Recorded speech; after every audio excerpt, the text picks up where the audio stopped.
Hey guys, welcome back. Let's go ahead and make some chocolate chip cookies.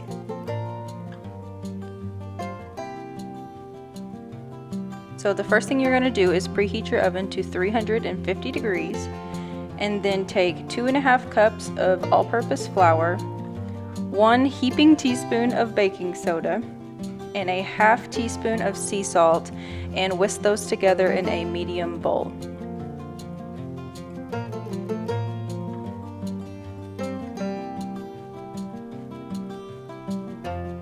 Next, you are going to take 1 stick of unsalted butter at room temperature, 2 cups of light brown sugar packed, and take your hand mixer or a stand mixer, whichever one you have, and go ahead and mix those together.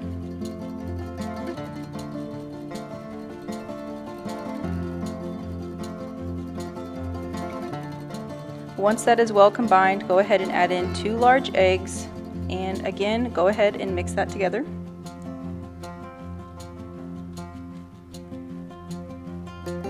And the final step is adding in 1.5 teaspoons of pure vanilla extract. So this is what your 2 mixtures will look like, and then you will go ahead and add in the dry mixture to the wet ingredients and blend that together. And the best part is adding in these chocolate chips. This recipe is so good. I absolutely love it, and I make these all the time. So they are literally that simple. All you have to do is go ahead and ball them up, and I will say this does make about 40 cookies, so definitely bring these for parties or any kind of gatherings. I know I make these a lot for those types of things, and they're always a big hit, so you can't go wrong with anything from Joanna Gaines. Like I said, this is her recipe, and it is from the Volume 1 cookbook.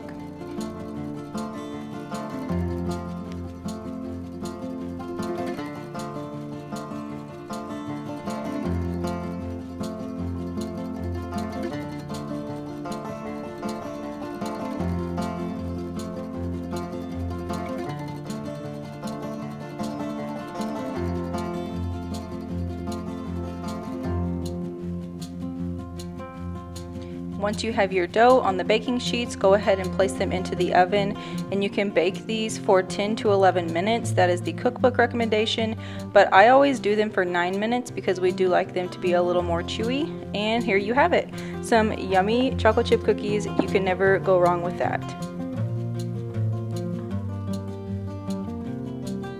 Okay, and moving on to the next recipe. So this is a broccoli potato soup that we found on Pinterest. So you guys are more than welcome to pause this video and go ahead and screenshot this. I do just have the ingredients written down. I do not have the actual directions, but I am going to be sharing those with you guys.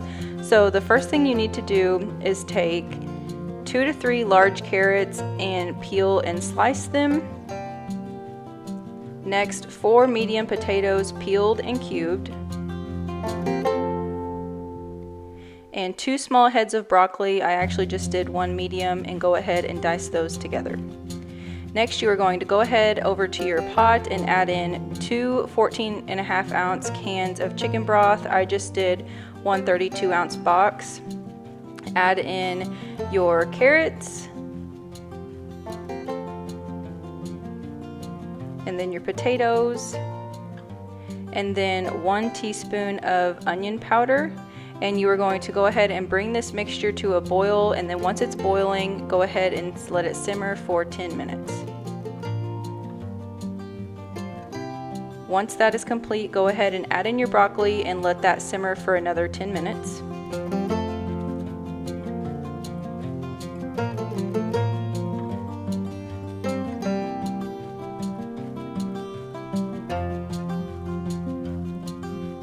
And then in a separate pan, go ahead and melt 3 tablespoons of butter, and then you will add in 1.5 cups of flour and let that brown.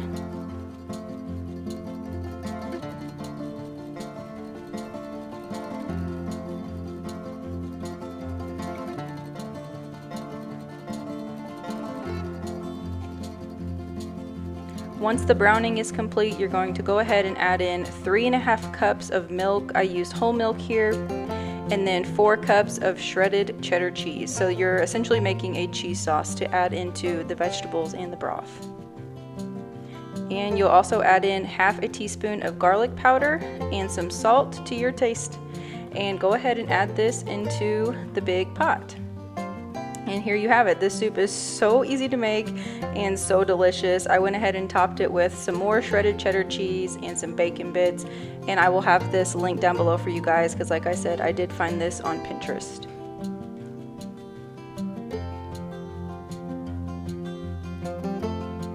And now for the not so fun part, but it has to be done, is cleaning up after all of the cooking and baking. So this generally doesn't take me too long to clean up, but it just feels so much better once it's all said and done. So go ahead, get to cleaning if you have any cleaning to do right now while you're watching this video, and let's get it done together. So I do want to say this soup does have a ton left over. I think it says it serves 8, but it does hold up really well. So we will be eating this for lunch and whatnot. And it is kid friendly too, or at least my little one likes it. So keep that in mind. But after this, I went ahead and put my dishes into the dishwasher. And I always like to clean my sink out after the fact just because I feel like it just makes it look a lot better and smell a lot better in the kitchen. So I always am sure to do that after we do anything in the kitchen.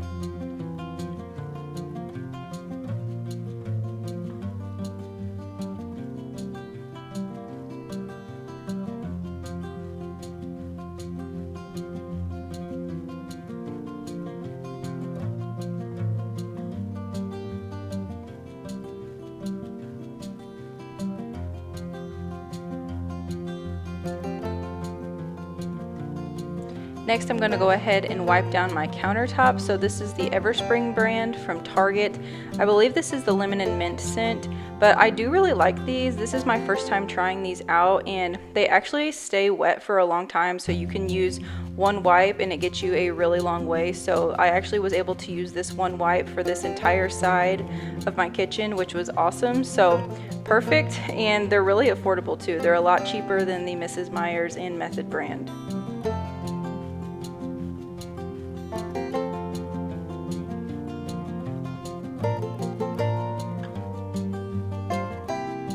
And moving along to the other side of the kitchen, so I just went ahead and wiped this down. And you guys will see I did try to use these wipes on my stovetop, but unfortunately I did have some of that cheese sauce from the soup stick to the top of my stove. So I did have to use some little heavy dutier things, but that was okay. So I will show you guys here in just a second what I ended up using, but it turned out great.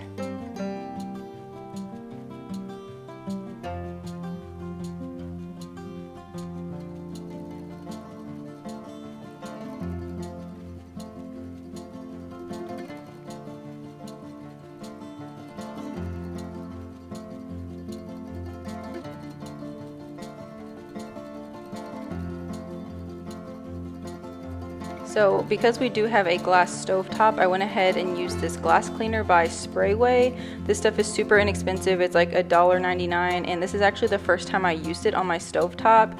It's probably going to show like a bad glare, but I promise it did not streak or anything. It actually shined up my stovetop very nicely. But again, because that cheese sauce was stuck, I did have to go in with a sponge and scrape that part off. But I did go ahead and spray it down again with the Sprayway, and it turned out awesome.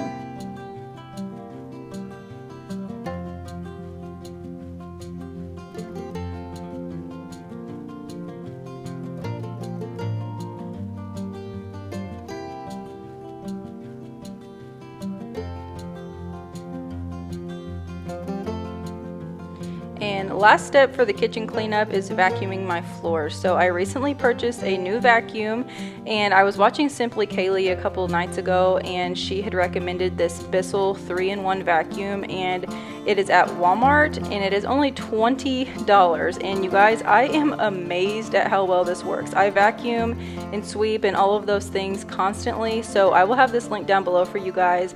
It comes in multiple colors, and I'm obsessed with it.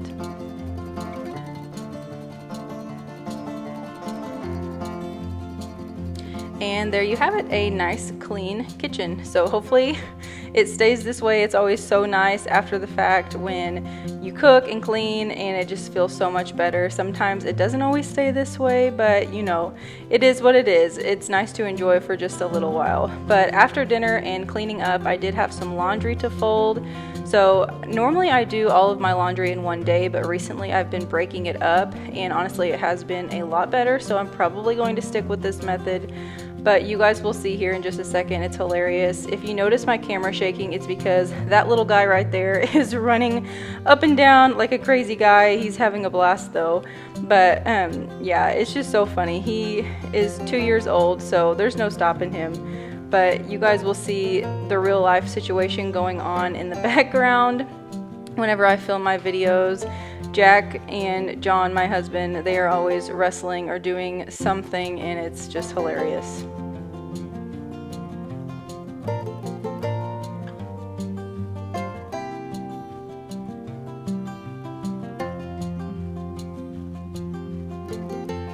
Here is proof. This is what's going on in the background as I'm filming this video, and this room did not get cleaned up until later that evening. But anyways, I hope you guys enjoyed these recipes. Let me know if you tried them out, and thank you guys so much for watching.